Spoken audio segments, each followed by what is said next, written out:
siguiente invitado y ¿Nos déle la confirman en bienvenida. camilla si ya tenemos al coronel? Sí, ya está, ya está. Perfecto, está con nosotros Edwin ya Lucio Gutiérrez Borbúa. el coronel Lucio Gutiérrez. Ya está, ¿nos lo vemos? ¿Nos confirman? Ahí está con nosotros, coronel, ¿cómo está? Caramba, Lucio, ¿cómo está? ¿Qué ¿Cómo le tal? va? Buenos días, muchísimas gracias a I-99 por esta oportunidad. Un saludo a todos los ecuatorianos y también pues profundamente conmovido les escuchaba sobre el Papa Francisco y aprovecho para dar nuestro más sentido pésame y condolencia a la Iglesia Católica por la pérdida irreparable del Papa latinoamericano Francisco, y también mencionaba que creo que el mejor homenaje que le podemos hacer al Papa es seguir sus legados, es seguir sus enseñanzas, es tratar de caminar por el sendero que él recorrió y que haya paz en su tumba. Así que ahora hacer fuerza porque Perfecto, ojalá.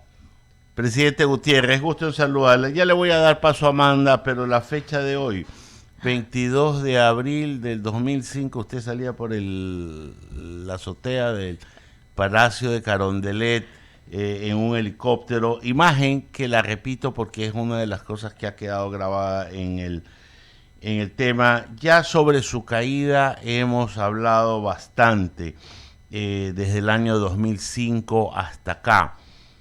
¿Qué lecciones le deja a Lucio Gutiérrez Borbúa en lo personal el hecho de haber sido en una parte, y esto lo hemos conversado muchas veces y me sigue debiendo el libro, testigo, protagonista y víctima en 3 diferentes golpes de Estado? ¿Qué lecciones le deja, y hoy que usted termina sus funciones el 14 de mayo como asambleísta de la República? ¿Qué queda en usted luego de este paso del tiempo, presidente Gutiérrez? A ver, realmente un sabor amargo porque el Ecuador, si es que los generales no daban ese golpe militar, el Ecuador debería estar caminando para convertirse en un país del primer mundo. Y esto no es soñar, y esto no son sueños de perro, como alguien decía. Esto es una realidad, porque ecuatorianos, en el año 2005, el Ecuador crecía cerca del 9%, crecíamos más que Chile. Chile crecía alrededor de un 6%. El Ecuador recibía, según la ALADI, la Asociación Latinoamericana de Inversión, más inversión extranjera que Argentina, Colombia, Perú e inclusive Chile. Nosotros recibíamos alrededor de 1.600 millones de dólares, Chile recibía 1.200. Estábamos a punto de firmar los acuerdos comerciales con la Unión Europea y con los Estados Unidos. Habíamos convocado a licitación internacional por cerca de 5.000 millones de dólares para construir el complejo petroquímico en Jaramillo, que implicaba una refinería para procesar 300.000 barriles diarios de petróleo y convertirnos en exportadores de derivados de petróleo, ahorrándole a la economía ecuatoriana alrededor de 4.000 Presidente millones de Gutiérrez, dólares. sí, los números quedan en los libros y en verdad no se los voy a discutir porque siempre usted lo sostiene y no creo que esté errado en sostenerlo. Pero me refiero a las lecciones porque tampoco usted, que fue muy gran demócrata, porque propició la caída del presidente Maguat, lo cual no fue muy democrático, y también disolvió la Corte Suprema de Justicia en pleno ejercicio de la presidencia, lo cual tampoco no fue muy democrático. Pero hoy por hoy usted es un asambleísta de la República, y a lo que me refiero es, ¿qué lecciones del pasado usted que haya hecho no volvería a repetir? Mire, lamentablemente la historia ecuatoriana está escrita con verdades a medias o con mentiras completas, dependiendo de los grupos dominantes de la época y cómo les interesa que se escriba la historia ecuatoriana. Por eso es que sobre el golpe en contra de nuestro gobierno no se ha dicho toda la verdad. Ese tema de la traída de Bucarán, el tema de la famosa Pichicorte, fue una estrategia militar para tumbarle a un gobierno que estaba haciendo bien las cosas, para tumbarle a un gobierno que tiene las mejores cifras sociales y económicas de toda la historia del Ecuador. Entonces, pues, tal vez yo pude haber hecho algo más, pero en todo caso, quienes cesaron a la Corte Suprema de Justicia por estar, según los del Congreso, por estar autoprorrogada de manera inconstitucional, ellos tenían que haber cesado sus funciones el 3 en el mes de enero del año 2003, según la propia Constitución. Y a diciembre del año 2004 estaban prácticamente 2 años autoprorrogados. En todo caso, fue una decisión del Congreso en la que el gobierno tenía 5 de 100 asambleístas. Podrá haber un porcentaje de culpabilidad política, pero no fue una decisión del gobierno como tal. Igualmente, la avenida de Bucaram fue parte de ese plan, porque como les decían los generales a León Febres Cordero, ¿cómo le quitamos el respaldo a un presidente cuya economía crece cerca del 9%? Había que buscar algún pretexto y justamente se tomó toda esa estrategia militar para traerle a Bucaram y que gente de Quito salga a protestar, 500 personas, tal vez 1000. Alguien habla, no, si eran 2000, podrían ser hasta 5000, pero 5000 personas no pueden tumbar a un presidente. Pues sí Comparemos lo lo que hicieron. sucedió con Guillermo Lazo y con Lenín Moreno. El país se paralizó 18 días, se paralizó, se quemó la Contraloría y no le quitaron el respaldo a los presidentes e hicieron bien los militares. Pero con Lucio Gutiérrez le quitaron el respaldo. ¿Pero por qué? Porque Lucio Gutiérrez o su gobierno permitió que se encarcelen a 5 banqueros que se robaron el dinero de los ecuatorianos en el periodo bancario. Y más que nada porque incauté bienes al hermano de León Febres Cordero. Él era deudor moroso de la banca pública ecuatoriana. Esto es lo que irritó a la oligarquía. Compraron a los generales traidores y al quitarme el respaldo se cayó el gobierno. En definitiva, pues los que dan los golpes de Estado en el Ecuador y en el mundo, lamentablemente son los generales, muchas veces al servicio de las oligarquías del país. Y este 20 de abril eran 20 años de esa infausta decisión que tomó el mando militar de la época, porque ahí comienza el descalabro del país, ahí comienza toda esta tragedia nacional hasta convertirnos en lo que somos ahora, para muchos. No, el descalabro comienza mucho antes, coronel, y ahí sí lo voy a detener. Fue todo un proceso de deterioro y rodeando la Corte Suprema de Justicia con tanques, defenestrando cortes constitucionales y cortes supremas al andar, y después comenzamos con la caída de Bucaram, el interinazgo burdo de Alarcón, la caída de Maguad y la suya. O sea, esto fue una cantidad de hechos inconfesables que fueron deteriorando toda la constitucionalidad en este país. Pero en todo caso, yo quería escuchar su versión, pero mejor escríbala para que la historia no sea escrita por los vencedores, sino por los testigos, protagonistas y víctimas. La paso a Amanda, que quiere continuar con la entrevista. ¿Cómo está, coronel? Muy buenos días. Amanda Hidalgo, los saluda. Gracias por aceptar la invitación al panel de I99. Siempre es muy bonito compartir esas experiencias políticas que usted ha tenido, sobre todo para la población más joven que quizás no las vivió de primera mano, pero recibimos las historias desde los protagonistas. Un poco para analizar su experiencia como expresidente y como legislador. ¿Cuál era su postura en el pasado? Usted que vivió una etapa de efervescencia política muy álgida. ¿Cuál era su postura respecto al mecanismo de asamblea constituyente? Y sobre todo, ¿cuáles son las principales críticas que usted haría hacia el modelo de asamblea constituyente de Montecristi? ¿Qué podríamos mejorar, digamos, en el escenario en el que hoy se convierta en una realidad y estemos en las urnas de nuevo y por 3 veces más en los próximos 9 o 10 meses? A ver, primero, todas las instituciones democráticas ecuatorianas han colapsado, están corruptas, están corroídas y necesitan ser cambiadas. En eso estamos completamente de acuerdo. En lo que no estamos de acuerdo o no coincidimos con el presidente de la República es en que a través de una asamblea constituyente se deba cambiar la institucionalidad democrática del Ecuador. Primero porque va a ser muy costosa, muy demorada, y lo más grave, no va a cambiar absolutamente nada.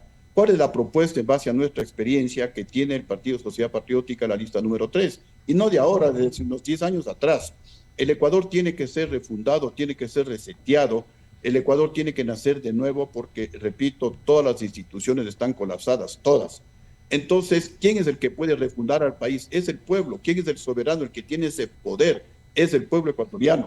Porque una vez que la Constitución y que las leyes han fracasado, ya no le sirven a la sociedad ecuatoriana, tienen que ser reemplazadas. Y por eso pensamos que a través de una mega consulta popular, que deberá ser convocada en los 3 primeros meses del gobierno, y en el caso de la Constitución, se puede tomar como base la Constitución de 1998, que fue aprobada en referéndum, que hay que actualizarla, que hay que modernizarla, que hay que consultar al pueblo ecuatoriano para que dé sugerencias y esa constitución aprobarla, esa nueva constitución aprobarla en una mega consulta popular. Además, aprobar un nuevo Código Orgánico Integral Penal en donde, por ejemplo, se apruebe la cadena perpetua para todos los políticos ladrones de fondos públicos, para jueces y fiscales corruptos que dejan en libertad a delincuentes. Sí, presidente, disculpe que lo interrumpa, pero digamos, ese es el deber ser, ¿no? El sentido positivista de su modo de ver la forma en que se puede reformar la estructura del Estado. Pero finalmente, primero usted ha manifestado un apoyo público al presidente Daniel Noboa, al presidente reelecto.